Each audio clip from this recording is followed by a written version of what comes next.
Bonjour, je suis Monsieur Ginel Regan Kunku, directeur de la petite mine et de l'artisanat minier en République du Congo. Et concernant l'importance de cette direction qui est la direction de la petite mine et de l'artisanat minier, je voulais tout d'abord rappeler pourquoi l'État crée un service public. La direction de la petite mine est un service de l'État.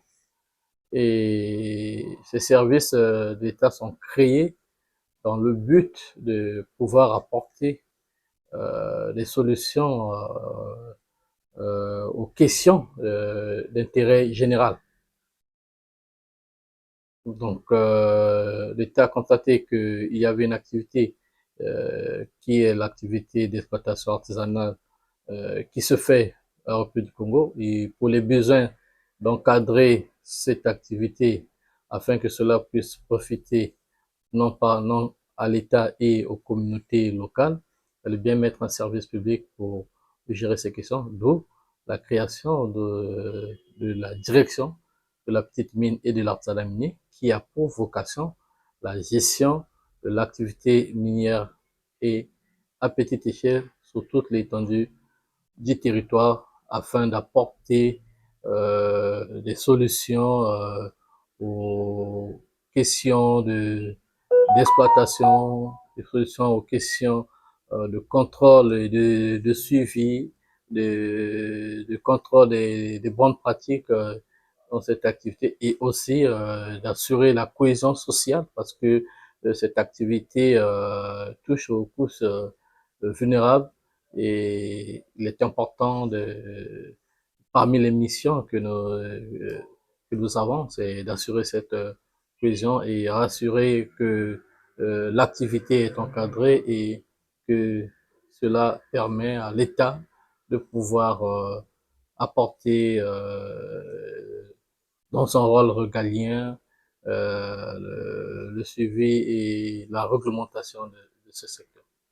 Je pourrais ajouter aujourd'hui, je sais que quand on parle de l'artisanat minier au Congo, c'est toujours la première pensée vient des dégâts causés par cette activité. Et la première des choses, on pense à ce caractère informel de cette activité. Donc, qu'il n'y a rien, c'est vraiment un secteur totalement à délaisser. Et je pense que si vous avez suivi depuis hier, c'est ouvert un atelier sur la sensibilisation, sur la formalisation. C'est pour dire que il faut changer le paradigme de la façon de voir cette activité. Ne devrait pas être vue comme un dégât, mais plutôt comme une opportunité pour notre pays. Une opportunité pourquoi? Parce que la ressource existe et ceux qui les artisans existent qui sont des nationaux et c'est vrai, il faut le dire, qu'il a été fait de façon informelle parce que la majorité des acteurs ne sont pas formalisés et ce n'est que dans ce cadre-là que nous pouvons voir qu'il y a des dégâts et que les ressources générées par ce secteur échappent à l'État. Il y a aujourd'hui une possibilité, c'est celui de la formalisation. Ce n'est que une fois que cette activité est formalisée que l'État peut considérer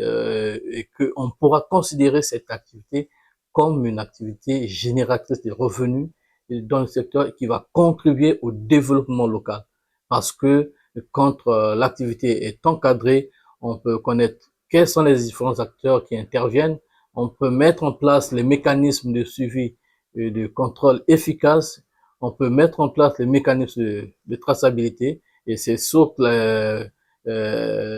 ces mécanismes que le Congo aujourd'hui abrite cet atelier de la CIRG qui a mis un outil fondamental de suivi et de contrôle de traçabilité pour améliorer la gestion transparente et responsable de l'exploitation minière artisanale. Et c'est de là que je dis que une fois que tous ces outils sont mis en œuvre de façon efficace, nous pouvons bien voir le caractère opportunité que présente l'EMAP, car facilement, une fois que les produits sont tracés, le pays peut facilement tracer et rentrer en possession des ressources qui sont générées par ce secteur, et de l'autre côté, les populations locales pourront bénéficier de l'impact positif social et économique que génère cette activité dans leur contrée. Voilà ce que je pourrais apporter de plus par rapport, donner plus de lumière à ce secteur qui peint un tableau noir, mais dont aujourd'hui l'État ne ménage aucun effort pour pouvoir organiser et améliorer la gestion efficace et responsable de ce secteur pour que celui-ci contribue efficacement au développement économique local, pourquoi pas national. Je vous remercie.